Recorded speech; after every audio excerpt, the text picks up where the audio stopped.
امریکی کرنسی کی قدر میں مزید 18 پیسے کا اضافہ ہوا۔ انٹر بینک میں 170 روپے 66 پیسے کی ریکارڈ سطح پر بند ہوئی۔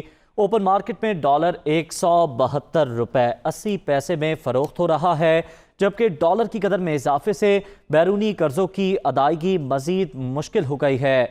روپے کی بے قدری کا سلسلہ جاری ہے، جبکہ ڈالر کی اڑان ہے کہ تھمنے کا نام نہیں لے رہی۔ امریکی کرنسی کی قدر میں اب مزید 18 پیسے کا اضافہ دیکھنے کو ملا ہے۔ انٹر بینک میں 170 روپے 66 پیسے کی ریکارڈ سطح پر بند ہوا، جبکہ اگر اوپن مارکیٹ کی بات کریں تو اوپن مارکیٹ میں ڈالر 172 روپے 80 پیسے میں فروخت ہو رہا ہے۔ مزید بات کر لیتے ہیں، ہمارے نمائندے حماد عالم ہمارے ساتھ موجود ہیں۔ حماد، برآمدات بڑی نہیں لیکن قرض بڑھ گیا ہے اور ڈالر کی قیمت ہے کہ رکنے کا نام نہیں لے رہی۔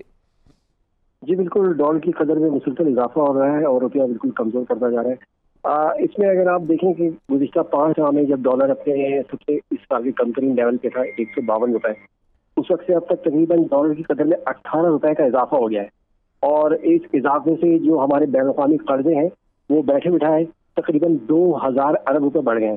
اس کے ساتھ ساتھ ڈالر کی قدر میں جو اضافہ ہو رہا ہے، یہ ایک امپورٹنٹ انفلیشن ہو رہا ہے، یعنی جو ہم چیزیں باہر سے منگوا رہے ہیں وہ ہمیں مہنگی پڑ رہی ہیں۔ اس کا سب سے بڑا اثر پیٹرولیم مصنوعات پہ ہے، پھر ہم دیکھ رہے ہیں کھانے پینے کی اشیاء یہ مہنگی ہوں گی، تو اوور آل اس سے مہنگائی کا سونامی برپا ہوگا۔ ٹھیک ہے، اس سے مزید مہنگائی کا سونامی آئے گا۔ حماد عالم ہمارے ساتھ موجود تھے، آپ کا شکریہ ادا کریں گے۔